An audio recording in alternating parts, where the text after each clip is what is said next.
For farmers in the West Australian wheat belt, these are desperate times.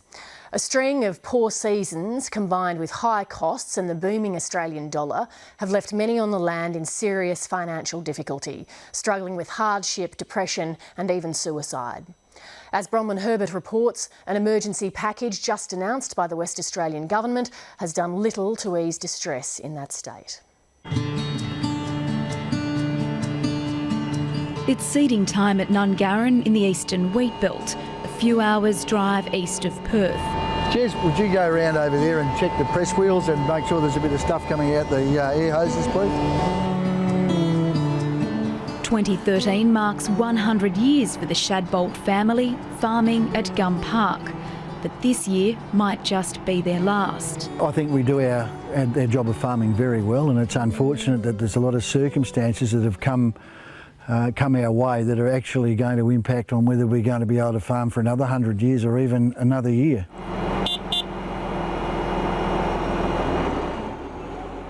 The Shadbolts are one of around 600 West Australian farming families battling to get finance from the bank to plant this year's crop. Farm earnings have stalled because of droughts and frosts, while the price of fertilisers has soared. Banks have written down the values of properties, some estimate as much as 20%. At Nungarran, dark clouds match the mood. This is the latest we've ever gone without having finance approved, you know, to be able to put a crop in. So I can only speak for our own position. You know, it's stressful. It keeps us all awake at night.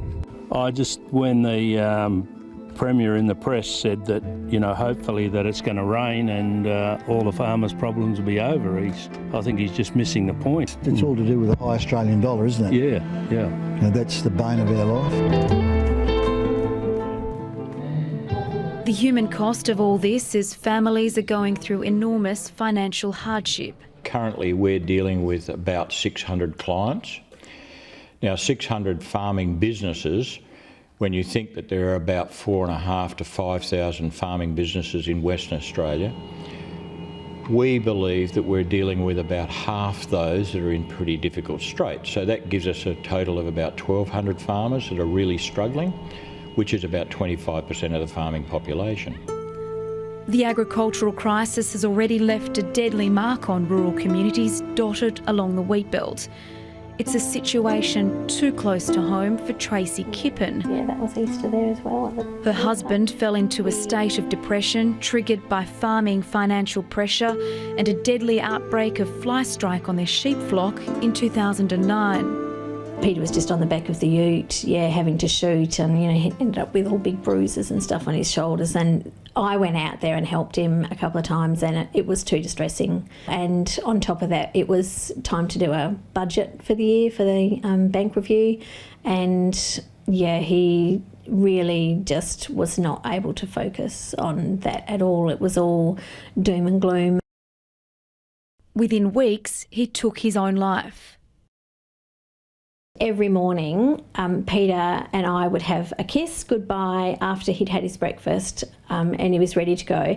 And he'd drive up the road and around the corner there and wave as he went off. And all of that happened normally.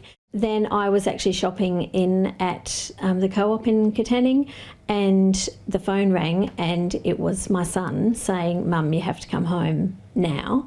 And I knew straight away what had happened. So my heart was breaking, not only for myself but for my kids, knowing that there's never going to be another dad. After WA Premier Colin Barnett's resounding election win last month, he announced he'd be taking a personal interest in the plight of grain farmers in the eastern wheat belt. A tour followed with the Premier reassuring farmers he was listening.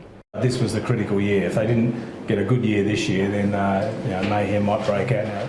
His reassurances failed to convince farmers last week when 1,000 people gathered for a crisis meeting in the town of Merredin calling for urgent government assistance. And there's a lot like me that have bought farms that are suffering a bit because of high cost of production. They want help to secure low-interest loans, similar to a scheme that already operates in Queensland. Despite the widespread pleas for help, there was little relief in the emergency package announced by the Premier yesterday. We have concentrated on helping those that are viable and are judged to be so, or if they can get through this year. He delivered the bad news there would be no interest rate relief. And for farmers already sweating about not having finance to put in a crop, the only government support is a $20,000 exit grant to walk away from the land. The government has taken what is a realistic and responsible view. This state does not have the capacity, nor should it, to take over farm debts or to heavily subsidise interest rates that farms bear. For John Shadbolt, the emergency package is a slap in the face from a government that doesn't understand the gravity of the situation. I can just imagine, some of the poor fellas that are standing and their wives and families sitting at the kitchen table listening to that and thinking, where to from here? He just wants the chance to give his son what his father gave him, the opportunity to continue farming. It's not just a business, it's not just a farm, it's their home, and it's part of the bigger conglomerate of lots of people, lots of friends, lots of farms and their community. And it's just that bond is so great in the bush. Up. The Kippen family remains on the land, but this mother of three can only hope others under pressure won't experience the same heartbreak. Our family has paid the ultimate price in losing a dad to depression and suicide.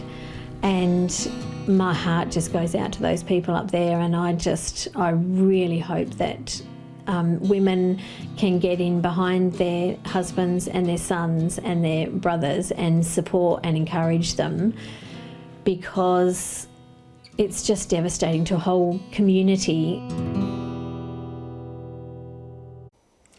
Bronwyn Herbert with that report. And if you need help with depression, you can contact Lifeline or Beyond Blue on the numbers on the screen, or just Google them.